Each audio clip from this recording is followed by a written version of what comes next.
Hoy en Cara a Cara discutimos sobre la Ley de Seguridad Interior. Opiniones a favor, opiniones en contra de esta legislación. ¿Viola derechos humanos o estamos hablando de darle certeza jurídica a los militares, al ejército que realiza labores de seguridad pública desde hace al menos una década? Comenzamos Cara a Cara.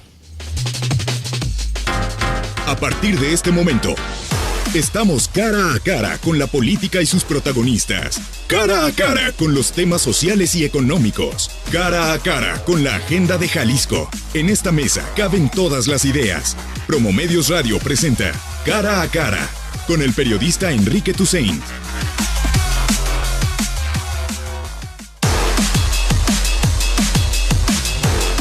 9 de la mañana con 6 minutos. Escríbenos al 33 18 80 76 41, el WhatsApp en cabina aquí en Zona 3 Noticias. Tu opinión sobre la Ley de Seguridad Interior la vamos a desmenuzar en todas las vertientes, sobre todas sus dimensiones, para que conozcas si en realidad lo que están aprobando a nivel federal, que después se tendrá que traducir en legislaciones locales, si afecta a los derechos humanos, si está legalizando una especie de militarización de la seguridad pública del país, o si en realidad, como dicen sus promotores, es una legislación sensata que lo que busca es darle certeza jurídica al ejército, a los militares, que desde 2007, que Felipe Calderón comenzó esta llamada guerra contra el narcotráfico, mal llamada guerra contra el narcotráfico, si en realidad es necesario dotarlos de un cierto marco regulatorio para impedir que después tengan consecuencias jurídicas sus actuaciones. Hay opiniones a favor, en contra, y tendremos dos especialistas, dos juristas que nos permitirán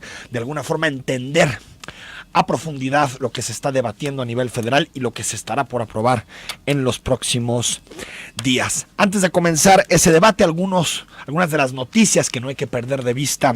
Este jueves 7 de diciembre se votará, ya lo platicaba con Pablo Latapí, se votará otra vez la terna, más bien se votará por primera vez la terna de fiscal anticorrupción que envió el gobernador del estado hace algunos días, a pesar de que el mismo gobernador ya dijo que no tiene, desde su punto de vista, ninguna validez.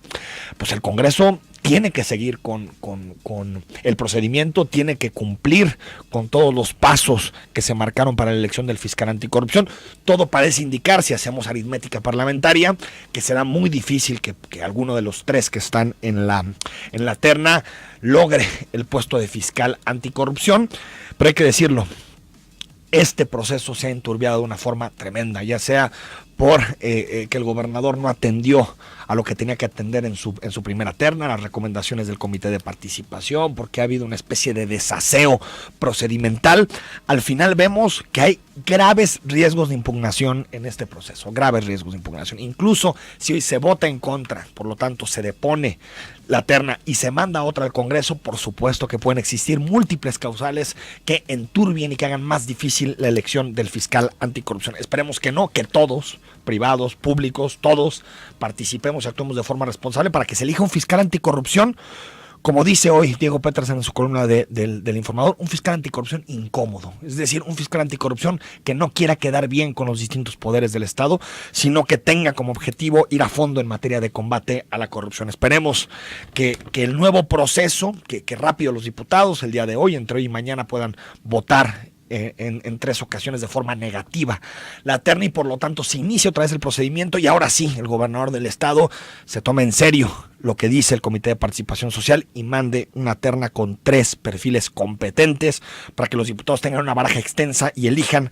a quien será el fiscal anticorrupción, ojo, por los siguientes 8 años. 8 años durará en su puesto el fiscal anticorrupción. Si elegimos a un mal fiscal anticorrupción en Jalisco, no nos lo podremos quitar en los próximos 8 años. También ayer la renuncia de Aurelio Nuño, se fue el secretario de Educación, polémico secretario de Educación para algunos, para otros significó también la apuesta por la modernización de la educación, pero queda claro que en realidad la posición que tomó Aurelio Nuño en 2015 para él era simplemente un escaparate político, porque en el momento en que no es candidato a la presidencia del Partido Revolucionario Institucional, en ese momento decide dejar la Secretaría de Educación y se va directamente a la campaña de José Antonio Meade, es decir, a la campaña del PRI a la presidencia de la República. Va a ser su coordinador.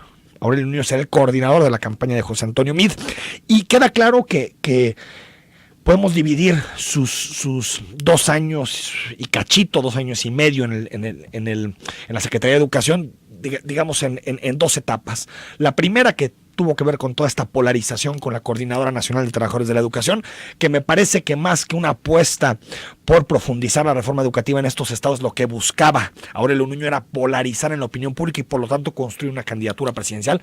No solo no le sirvió, sino que al final Aurelio Nuño cedió a lo que han sido todos los gobiernos que han pasado en este país, y es negociar sobre la base de lo que la Coordinadora Nacional de Trabajadores de la Educación señala, que es sobre la base de dinero, sobre la base de prebenda, sobre la base de impunidad, y prefirió, a pesar de miles de declaraciones de Nuño, prefirió negociar de esa forma con la coordinadora. Me parece que algo se puede rescatar de su mandato en materia de impulsar el modelo educativo, un firme defensor de la reforma educativa que se aprobó a inicios del sexenio de Enrique Peña Nieto, pero también hay que decir que una pieza troncal del modelo educativo es la evaluación, y en la evaluación no se avanzó prácticamente nada. O vimos que en muchísimos de los estados del país no se avanzó prácticamente nada, ni tampoco, por ejemplo, en evaluación del aprendizaje. Me parece que si bien la reforma educativa puede dar frutos en un futuro, a mí me parece que es una reforma educativa que muchos elementos son positivos, otros creo que tendrían que ser reconsiderados. Debemos de decir que en este sexenio en materia educativa se ha avanzado muy poco, que no sea cambiar legislaciones. Cambiar legislaciones, por supuesto, impulsar nuevas cuestiones relacionadas con la meritocracia, con las evaluaciones, que está bien, pero en términos reales, en esta sección en materia educativa tenemos poco que señalar en puntos positivos. También empieza el debate de todos los diciembres cuando se acerca la Navidad, empieza el debate sobre los aguinaldos en el sector público. Es impresionante por el momento que atraviesa el país, con unos nubarrones tremendos en materia económica, que ya los comentábamos ayer con Sergio Negrete a raíz de la reforma fiscal en Estados Unidos. Es increíble que el presupuesto siga sirviendo sobre todo para pagar grandes salarios y que por el contrario se opte por el recorte en muchísimas áreas prioritarias, como por ejemplo en 2018 educación y salud, que son fundamentales para el país. Vienen con recortes profundísimos, pero sí podemos ver, por ejemplo, que los ministros de la Corte recibirán 586,356 pesos de aguinaldo, es decir, más de $500,000 de pesos. Igual los integrantes del Consejo de la Judicatura Federal, 528,782 pesos. Estamos hablando otra vez de esta gran burguesía dorada que habita el Poder Judicial, que cada que hablamos, aquí estuvo el presidente del Supremo Tribunal, cada que hablamos de que recorten, que se bajen los salarios, parece que nos estamos metiendo en tierra santa y por lo tanto es imposible debatir eso. O por ejemplo, Lorenzo Córdoba, el consejero presidente del Instituto Nacional Electoral, cobrará 537,000 pesos de aguinaldo, y el secretario ejecutivo del INE, Edmundo Jacobo, 469,000 pesos. Igual, los senadores se repartirán una bolsa de 29 millones de pesos en aguinaldos. Más allá de la demagogia que se hace con los salarios, yo no creo que necesariamente en el sector público se tengan que pagar mal, pero estos salarios son realmente, estos aguinaldos son realmente insultantes en el momento que vivimos a nivel nacional, con dificultades económicas, con presupuestos que han tenido que ser ajustados, con recortes en todas las áreas. De pronto hay como una especie de sensibilidad luego de las tragedias de los sismos que vivimos en septiembre en este país, pero después volvemos a la realidad y nos damos cuenta que los privilegios de la alta burocracia a nivel nacional y a nivel estatal siguen intactos. En próximas horas, diría yo, el gobernador del estado, que es el jefe máximo del priismo, en conjunto con el candidato a la presidencia, que es José Antonio Meade, van a definir la baraja de los candidatos del PRI a los distintos puestos de representación popular. Todo parece indicar que, a menos de que haya un maremoto político, todo parece indicar que Arturo Zamora será el abanderado de los priistas a la gobernatura del estado. Todo indica eso. Es cercano a José Antonio Meade. Ha habido distintos mensajes en relación a eso, a que puede ser Arturo Zamora. Todo parece indicar que la candidatura para Guadalajara quedará entre Eduardo Almaguer y Miguel Castro. Son los dos mejor posicionados para buscar esa candidatura. En Zapopan, casi amarrado, Abel Salgado, usted lo conoce, fue diputado federal en algún momento, gente cercana a Arturo Zamora. Todas estas decisiones se tienen que oficializar de aquí al 13 de diciembre, de aquí a la siguiente semana, porque El registro para candidatos a gobernador, en el caso del PRI, vence el 13 de diciembre y para presidencias municipales el 12 de diciembre. Entonces tendremos toda la baraja, seguramente están reunidos en los entornos de Casa Jalisco, la gente que toma las decisiones en el PRI, para apostar por estos candidatos de cara a 2018. Quien también formalizó su candidatura a la reelección, que siempre la cantó, nunca escondió que buscaba la reelección, es Pablo Lemus, que estará también ahí en la boleta, seguramente, todo parece indicar que será, en el caso de Zapopan, Pablo Lemus el candidato. Se denomina externo, candidato externo Movimiento Ciudadano, contra Abel Salgado, que seguramente será el candidato del Partido Revolucionario Institucional. De aquí al miércoles de la siguiente semana se definen prácticamente todas las candidaturas. 9:15 a.m, vamos al corte. Al regreso comenzamos el debate de esta mañana. Ley de seguridad interna, violación de derechos humanos o tratar de darle un marco jurídico al ejército para que actúe en las calles. Regresamos.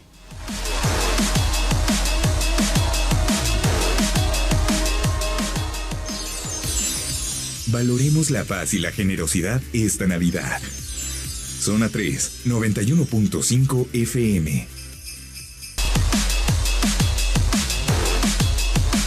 La polémica ley de seguridad interior. Hace poquito en un artículo escribía Alejandro Ope, se debe relanzar la discusión sobre la reforma policial, la tarea más urgente y la que nos puede sacar más rápidamente de este brete. Todo ha generado una serie de debates. Por ejemplo, David Pérez Esparza en su artículo también hace un análisis sobre algunos de los puntos que implicarían retrocesos si se aprueba la ley de seguridad interior. Violaría el rol de las Fuerzas Armadas en una democracia, sería jurídicamente inválida y ilegítima, pretendería regular un concepto que simplemente no existe, generaría un mayor caos legal que el que resuelve y expondría a México a distintos vicios en materia procedimental, incrementaría aún más la violencia. Hay posiciones a favor, en contra. Los promotores dicen que esto le da un marco regulatorio al ejército, que de alguna forma legaliza lo que ya existe, y por otro los críticos dicen que lo que hace es abrir la puerta a más violaciones de derechos humanos. Y para comentar este importante tema, saludamos al doctor Rubén Ortega Montes. Él es del doctorado en Derecho del Departamento de Justicia y Derecho del Centro Universitario de la Ciénega de la Universidad de Guadalajara. Rubén, ¿cómo estás? Muy bien, mi estimado Enrique, aquí con tus radioescuchas, compartiendo también, en este caso, los micrófonos con el doctor Colomos, con mucho agrado. Doctor José Andrés Colomo Guajardo, doctorado, está en el doctorado de Derecho de la Universidad Panamericana. ¿Cómo estás? Muy bien, muchas gracias por la invitación. Un primer apunte, si quieren, introductorio de este tema. Si quieres, comenzamos contigo, José Andrés, sobre la ley de seguridad interior, algunos de los temas importantes que hay que ver cuando lo analizamos. Bien, pues bueno, tratando de seguir un orden, me gustaría primero pues referirme a la ley en particular y ya después hacer algunos comentarios, ¿no? Es decir, sobre la estructura de la ley, el porqué de esta ley, y como decías hace unos minutos, legalizar lo que ya existe, ¿no? Comentabas ahorita que la intención es legalizar lo que ya existe, y efectivamente pues sabemos que desde hace más de 10 años, con el expresidente Calderón, él inició esta llamada lucha. Y bueno, pues arrancó con Michoacán. O le llamó guerra en un principio. La guerra, ¿no? Que la llamó. Lamentablemente, porque yo creo que fue un error. Y fue cuando empezamos a ver al ejército constantemente en las calles. Y bueno, pues a partir de esta fecha, hasta el día de hoy, pues hemos visto, ya están las cifras de la presencia del ejército en la calle, las consecuencias que ha tenido, ¿no? En contra de violaciones a los derechos humanos. Esto ha motivado también que el ejército tome el control de algunas policías municipales, digo algunas o muchas policías municipales.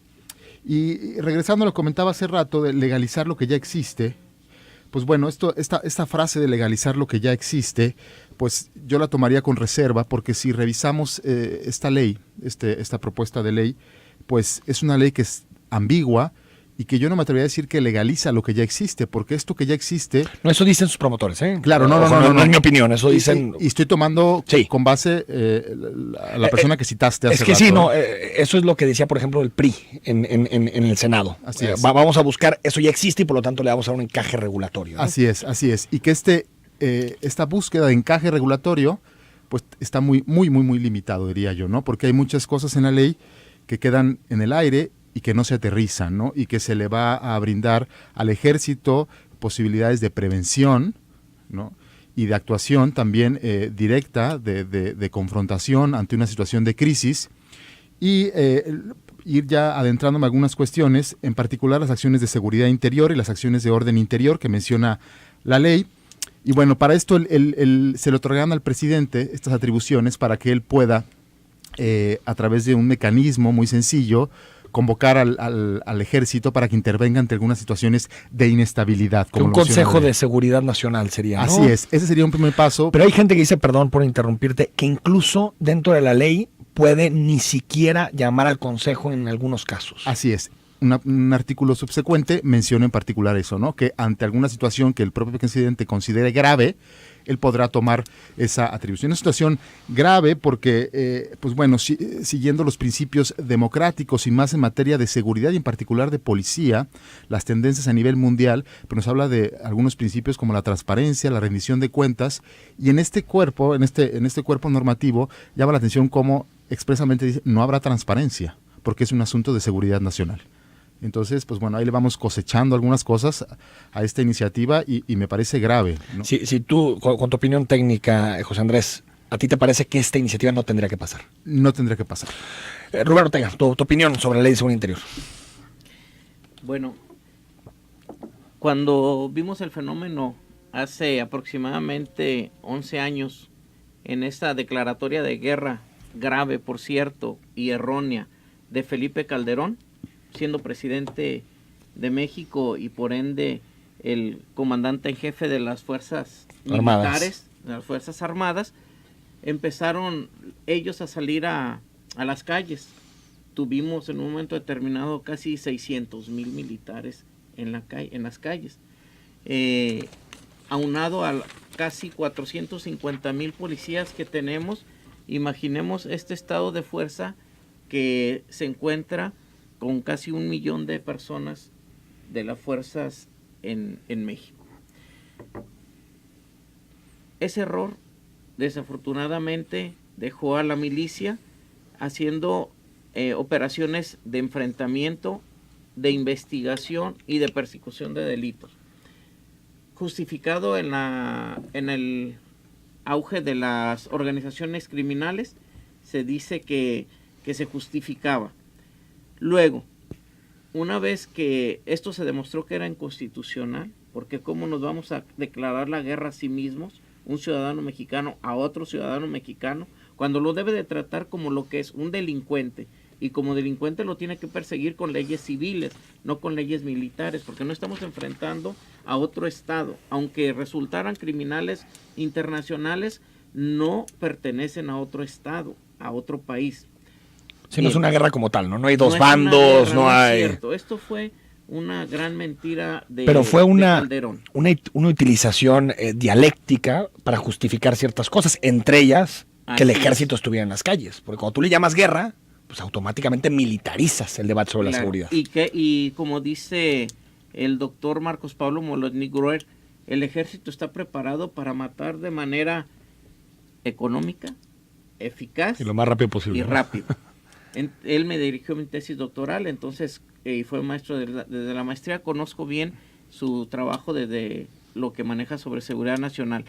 Yo, en cuanto a la ley, estoy totalmente en desacuerdo en que se legalice lo que constitucionalmente no es legal.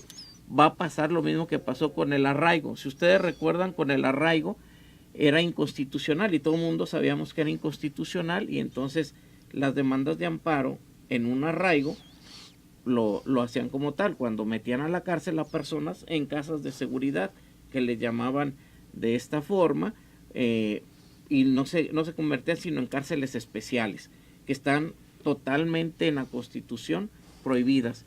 Y ello también se les hizo muy fácil al presidente Calderón una propuesta, una iniciativa de ley, y se hizo constitucional el arraigo, famoso arraigo. Luego venimos al sistema penal acusatorio, y el sistema penal acusatorio se dice que vas a llevar a investigación a un presunto inocente, entonces vas a investigar para detener y no a detener para investigar, como esto ocurre. Los militares generalmente van a actuar de esta forma, ellos van a actuar bajo una tesitura de orden y mando y no de ley. Ahora, en ese mismo sentido, Román Ortega, tú me decías, estoy en desacuerdo en una parte de la iniciativa, que supongo que es esto, que me Claro. comentas. ¿En qué sí estás de acuerdo? Estoy de acuerdo en que ya se empieza a regularizar la salida del ejército y de las Fuerzas Armadas. ¿Cómo? Que de manera gradual, ahora sí, en esa ley planteen tiempos. Una ley transitoria. Sí, una ley transitoria para que efectivamente el ejército salga de las calles. No es su, Sí, porque no podemos no es su labor, pero tampoco cerrar los ojos. Ahí está no, el ejército, ¿no? Ahí está el claro, ejército, sí, y no podemos negarnos ante ello. Además, con la infiltración del crimen organizado en las policías, que lo hemos visto, lo hemos sentido, la propia fiscalía en el caso Jalisco ha intervenido a algunos municipios por esta razón, en donde no hay manera de que enfrenten los policías a la delincuencia organizada. Si hoy hacemos cuentas, tenemos municipios en donde tenemos un policía por cada 1,000 personas, 960 dicen, pero por 1,000 personas. Entonces, si tenemos una población, voy a hablar de Ocotlán, por ejemplo, si tenemos 100,000 habitantes y tenemos 100 policías. Sí, es imposible, ¿no? Divididos en los tiempos que hay de 24 por 24 horas. Ahora, José Andrés, ¿coincides con esto? ¿Sería lo más adecuado para resolver la situación? Sí. ¿Una ley transitoria? Por supuesto. Y ahorita pasaré a esa parte ok, regresamos al ejército a sus cuarteles, pero ahora ¿qué hacemos con las policías, no? Dada la situación. Ese es el debate que mucha gente me externa. Claro. Dice, está bien, los metes a los cuarteles y... Claro, y sobre todo, a ver, aquí resaltar que el mismo grupo parlamentario que aprueba esta ley de seguridad interior es el mismo grupo parlamentario que mandó a congelar o no aprobó esta ley en la cual se promovía la homologación de los policías en el país, de su carrera profesional, su homologación salarial, de seguridad ¿Tú dices social. en el sexenio de...? No, ahora. Esto acaba de suceder también la semana pasada. El mismo grupo parlamentario. O sea, el PRI impulsó, así es, la ley de seguridad interior, pero a la vez congela votó en contra de esta ley para el mando mixto, ¿no? Pero bueno, regresarme un poco a la ley de seguridad interior y mencionar que la misma ley contraviene algunos artículos constitucionales, ¿no? El artículo 21 constitucional, el cual establece que la seguridad pública es una función a cargo de la Federación, el Estado, los municipios, pero por otro lado el 129 constitucional, ¿no? En el cual se establece que en tiempos de paz ninguna autoridad militar podrá ejercer más funciones que las que tenga exacta conexión con la tiempos disciplina de paz militar. Está interpretado como no guerra contra otro Exactamente. Estado. No de inestabilidad de seguridad pública. Así es, ¿no? Entonces, pues bueno, creo que con esta ley de seguridad interior... O sea, es anticonstitucional. Eso coinciden los dos. Así es. Es anticonstitucional. Pues bueno, algunas organizaciones como la Comisión Nacional de Derechos Humanos ya se pronunciaron a ese respecto y ya están listos para promover, en caso de que el Senado apruebe esta ley, pues promover algunas acciones de inconstitucionalidad justo por esto y por otras situaciones, ¿no? Vamos al corte, seguimos platicando sobre la ley de seguridad interior. Escríbenos, 33 18 80 76 41. Danos tu opinión, qué hacer con el ejército que ya está en las calles y también cómo fortalecer a las policías, que al final siempre serán la salida.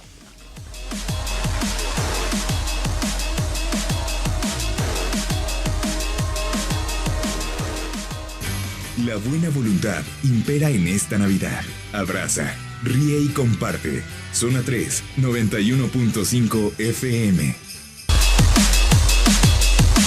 9 de la mañana con 38 minutos. Seguimos en mesa de análisis con los doctores Rubén Ortega y José Andrés Colomo para platicar sobre la ley de seguridad interior. Estamos analizando, escudriñando. Ya creo que llegamos a dos coincidencias de entrada entre ustedes dos, que es la ley no debería de pasar como está. Así es. Y la ley es anticonstitucional. Totalmente. Y te quería referir, doctor Rubén Ortega, al asunto de la homologación de los policías, que es un asunto que abrió en el José Andrés en el bloque pasado. Excelente. De 430,000 policías, aproximadamente 400 son federales. Dividámoslos en todas las funciones que tienen, incluyendo la Gendarmería Nacional, que no funcionó como se esperaba. De ellos, 170,000 los encontramos en los municipios y estatales, un promedio de 240,000, en donde se encuentran las fuerzas únicas, los de movilidad, los investigadores o ministeriales. De todo esto, cuando se plantea precisamente por el presidente Peña Nieto que haya un mando único en las 32 entidades federativas, todo el mundo se asusta y dice, no, ¿cómo los municipios vamos a dejar de entregar las fuerzas policíacas? Los estados, bueno, de alguna manera lo veían agradable porque ellos seguían teniendo el mando único sobre las policías. Pero aquí hacia dónde llegamos. Primero, Jalisco, en Mezquití, ¿cuánto gana un policía y cuántos policías hay? Sí. Y en el caso Zapopan, que es la policía mejor pagada, ¿cuánto gana? Entonces, ¿qué queremos? ¿Una seguridad con policías todos de una misma clase o policías de primera hasta última categoría? Esto también indicaría que tendríamos ciudadanos de primera y de última categoría. Partiendo de esta premisa, ¿hacia dónde vamos? Debe de homologarse. Para que un policía tenga proyecto de vida, para que un policía se pueda blindar. Pero también está el asunto de la estructura. Desde tu punto de vista, tendrían que ser mandos únicos estatales con apoyo en los municipios, tal vez para algunas labores muy pequeñas, barriales de prevención. Claro, pero sí estados. Recordemos que hay un reglamento de policía y buen gobierno que se va a dedicar única y exclusivamente para las infracciones que lleguen a ocurrir porque tiran el agua, porque como decían por ahí, para levantar borrachos. Para levantar borrachos, así de fácil. Pero dejarlo muy claro, esto muy claro. Y todas las demás intervenciones que sean por parte de policías de mando único.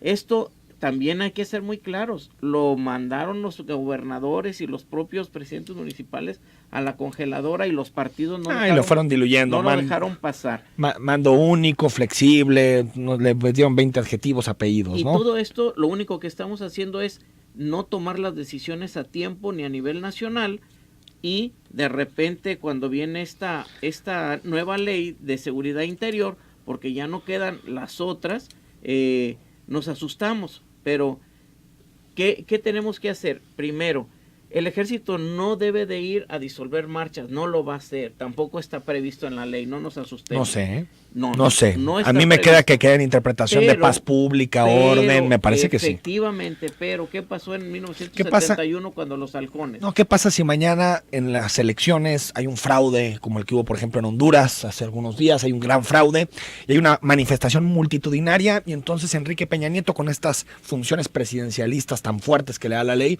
dice, aquí hay un problema grave de seguridad nacional, llama al Consejo de Seguridad y en ese momento suspende las garantías. O directamente, pasar? ¿No? O directamente. Y como lo comentaba hace rato, Enrique, pues esta ley de seguridad interior habla de dos, digamos, vertientes o dos acciones. La primera acción es de seguridad interior y la segunda acción es de orden interno, que digamos es la oportunidad que tendrá el presidente para llamar al ejército e intervenir. Y una de esas, y hago relación a lo que mencionabas ahorita, es bajo qué circunstancias el ejército podrá intervenir. Primero, normalizar el orden interno institucional, es decir, operaciones para restaurar el orden. ¿Qué entendemos por restaurar el orden? Podría ser desde una simple manifestación, podría ser un pleito callejero, van a restaurar el orden, ¿no? Entonces eso es ambiguo y a la vez peligroso porque no especifica, ¿no? Hasta se puede militarizar, por ejemplo, asuntos, debates en redes sociales o algo, si están alterando el orden público. Compra de votos, ¿no? Algún asunto de corrupción en alguna institución, en fin. Y también para prevenir amenazas a la seguridad interior. ¿Qué es la seguridad interior? Si revisamos la Ley de Seguridad Nacional, la Ley General del Sistema Nacional, la propia Constitución, no encontramos definiciones claras, precisas, respecto a la seguridad interior. O dónde está, cuál es la frontera entre la seguridad interior y la seguridad pública. Que siempre el debate es, de alguna forma, si la seguridad interior está vinculada al bienestar de los ciudadanos, a la seguridad de los ciudadanos o de las instituciones de gobierno. Claro. Que me parece que más bien la interpretación de esta ley es las instituciones de gobierno. Así es, aunque también nos habla si mañana se hace una manifestación afuera del Congreso para exigirles que aprueben una legislación, se sale de control y empieza a haber, no sé, algún brote de violencia, puede intervenir el ejército. Claro. Bajo esta legislación. Sí. Comentar también, y justo lo que nos comentaba ahorita el doctor, en caso de que no se aprobara, cosa que veo difícil, esta ley, pues bueno, yo insistir, no quitar el dedo del renglón en esta reforma policial, porque decimos, no hay ley de seguridad interior, pero ahora ¿qué hacemos con las policías, no?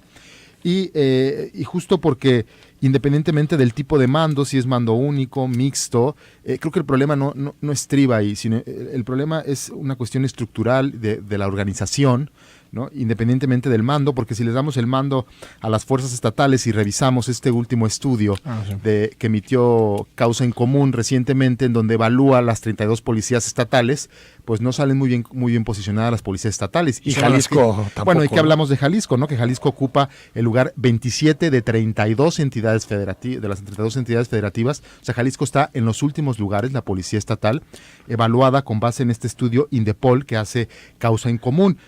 Si hay oportunidad, mencionar algunas cuestiones importantes que arroja este estudio respecto a nuestra policía estatal. Uno de ellos es que no hay transparencia en los sistemas de promoción de la policía. Hablábamos ahorita de oportunidad de los policías y no hay transparencia. No saben cómo asciende. Es decir, no saben cómo, cuándo puede un policía ascender, ¿no? No cuenta con un protocolo. Jalisco es de los estados que no cuentan con un protocolo o con una ley que regule el uso de la fuerza. Es un asunto también delicado. El 30% de los mandos no cuenta con bachillerato. El 30% de los mandos de la policía estatal no cuenta con bachillerato. La institución carece de códigos de ética.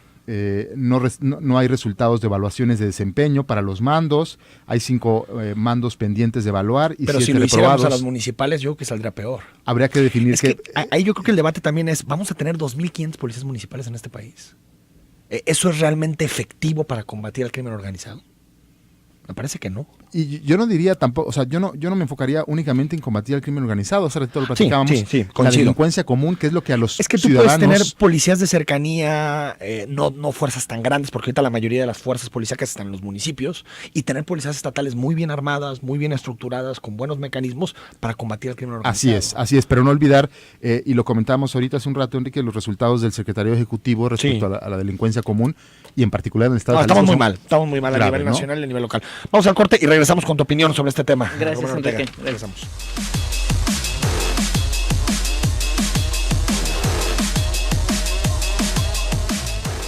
Nostalgia del pasado, valor para el presente y optimismo para el futuro. Feliz Navidad, te desea Zona 3, 91.5 FM.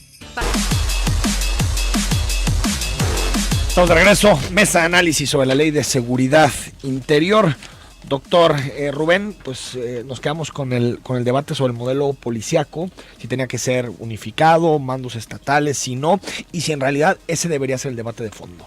El debate sí debe de ser, porque hoy debe de estar más controlada las corporaciones policíacas. Ahora, efectivamente, este análisis que se hace es de las policías del Estado, no propiamente de las policías que dependen del gobierno del Estado. Al final de cuentas, la zona metropolitana de Guadalajara, que se integra con los grandes municipios de Zapopan, Tlajomulco, Tlaquepaque, Tonalá, bueno, pues se nos están dando esos resultados, pero son las comisarías las que están fallando. Puerto Vallarta, otra zona metropolitana, nos está fallando.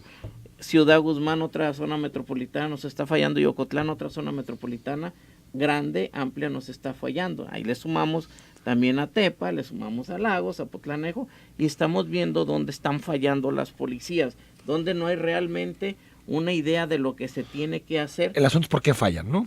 Sí. Es el debate de fondo. ¿Por qué fallan estas policías? Tú decías, no necesariamente por ser municipales, claro, sino por una estructura que está detrás. Así es. Desde tu punto de vista, ¿qué es lo que hace que estas policías no den resultados? Primeramente, que están tratando de poner improvisados al frente de las policías. No hay gente que tenga esa carrera policíaca al frente. ¿Dónde lo he visto eso? ¿Dónde he visto eso? Tú dices políticos, ¿no? Así es, así es. Me suena a dos casos aquí en Jalisco muy conocidos. Y muy claro, siempre trato de ser muy claro en mis afirmaciones. Y segundo, una vez que de veras se tomen las cosas en serio, estas policías tendrían que ser con un servicio civil de carrera. Yo escribí un libro hace tiempo y me decían, no, está muy fuera de la realidad. La discrecionalidad del Ejecutivo para nombrar a sus fuerzas policíacas. Esto debe de cambiar, esa discrecionalidad, y al estilo militar. El presidente de la República puede escoger a quien quiera, pero dentro de una pequeña gama o una élite de generales. Entonces ya ahí hay un servicio civil de carrera. Así debe de ser lo policial. Leo algunas preguntas del auditorio 9604. Buenos días, soy Alberto Vallardo. Saludos al maestro Alberto Vallardo. No encontré mecanismos de garantía en la Ley de Seguridad Interior, es decir, no se estipulan sanciones a quienes utilicen debidamente a las Fuerzas Armadas en contra de la población civil. Tiene razón en este análisis, es decir, no hay sanciones para quien utilice de forma discrecional a las Fuerzas Armadas. No, la ley no lo establece. No lo establece. Lo que sí establece ahí también que no estará sujeta tampoco a los procedimientos administrativos. Entonces, pues estará sujeta a la propia ley marcial. Es que realmente los únicos contrapesos son, en algunos temas, el Senado, o la Cámara de Diputados, perdón. No, el Senado, y en otros temas el Consejo, ¿no? De seguridad. Son los únicos contrapesos. Por ejemplo, con los tribunales no, ¿verdad? No. Los tribunales no intervienen. No. Raimundo Guzmán, buenos días, Enrique, excelente programa, saludos a tus invitados. Vienen elecciones federales y el gobierno nos quiere tener con las manos atadas y sin movernos. El PRI no quiere perder las próximas elecciones federales. Guerra sucia y muy sucia, Enrique. Saludos y excelente día. Tlatelolco volverá después de muchos años. Y es que también el uso de los militares en México tiene su pasado, ¿no? Claro, y sobre Tiene todo su a eso historia. nos recordamos, Enrique, nomás, y lo platicábamos ahorita en el break.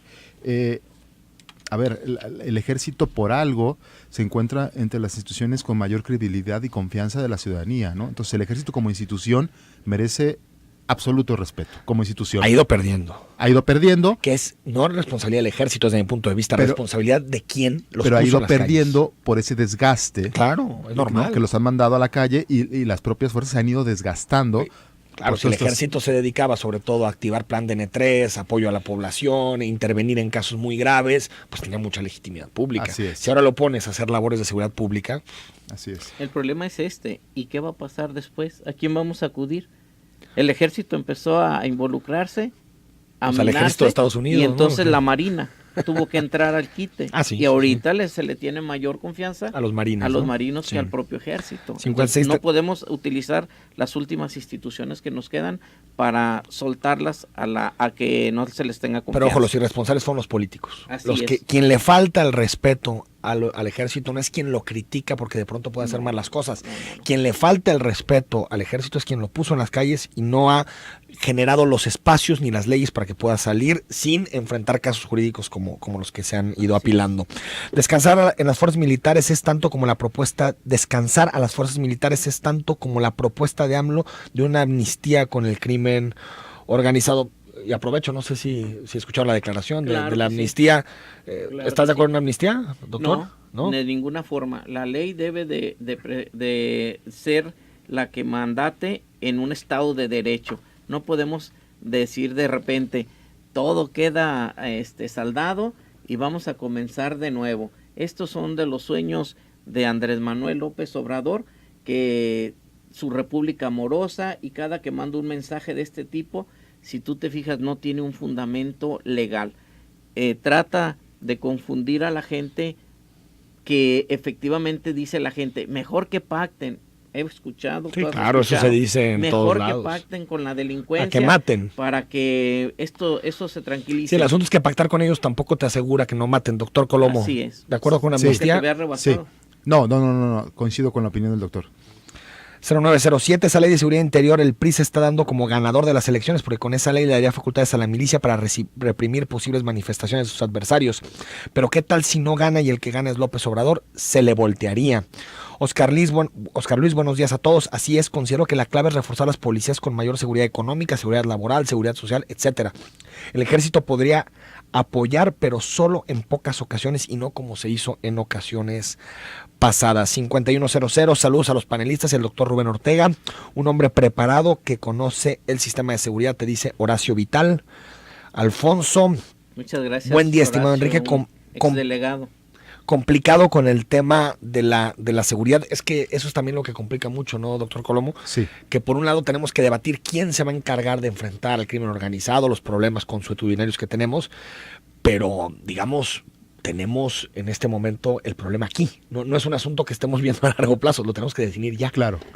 Y es justo lo que mencionábamos ahorita, que las capacidades de las policías municipales, pues todavía no están del todo bien. Ahorita que preguntabas que por qué las organizaciones policiales fallan, ¿no? Y remontándome a un libro muy interesante, justo que lleva ese título, pues uno de los componentes que menciona es el factor político, ¿no? Claro. Y lo vemos aquí en México, y rápidamente te menciono, he tenido la oportunidad de trabajar con muchos policías en el país. Hace poco, un presidente municipal íbamos a implementar un proyecto ahí de reforma, y él no quiso implementarlo al final porque el proyecto implicaba 4 años, y su gobierno duraba 2 años, ¿no? Entonces dijo, políticamente no me conviene. Y ese es el común denominador en todas las intervenciones que tenemos de reforma policial, ¿no? Cada uno va destrozando la policía del anterior, ¿no? Peña Nieto lo hizo con la Policía Federal, después apareció la AFI, es decir, no hay continuidad en estos proyectos. No hay continuidad, ¿no? Sí. Hola, buenos días. ¿Cómo fortalecer a la policía? Es simplemente hacer una limpia, investigar a cada elemento y quitar a los corruptos, porque de nada sirve poner más elementos si van a entrar más corruptos y prepotentes. Es simplemente aceptar que nuestra policía es incompetente. 7240, gracias por tu denuncia, ahorita lo pasamos al CIAPA. Fernando, buen día. Si realmente la policía y las autoridades funcionaran como debe de ser, no estuvieran uno hablando de gracia, son unos viles políticos, al igual que usted está hablando del ejército, no intervenga, gracias a Dios vivimos, existimos, no gracias a las autoridades que seleccionan a los gobernantes. Bueno, no entiendo, Fernando, el punto de tu mensaje. 5838, buenos días, accidente aparatoso en López Mateos. Bueno, se nos acabó el tiempo, muchos mensajes, muchos comentarios. Doctores, gracias por haber estado aquí. Gracias a ti, Enrique. Quedó claro su postura. Gracias. Sí hay que buscar algo, una reforma de las policías, pero esta ley, la ley de seguridad interior, no es la salida, ¿no? Una cosa sí quiero dejar Me quedan claro. 10 segundos. No es cuestión del PRI, no es cuestión del PAN, no es cuestión de partido alguno. Gracias. Nos vamos mañana. Gracias, Enrique. A las 9 de la mañana está con nosotros Francisco Ayón, quien fue secretario de Educación, para platicar sobre las elecciones de 2018. Hasta mañana.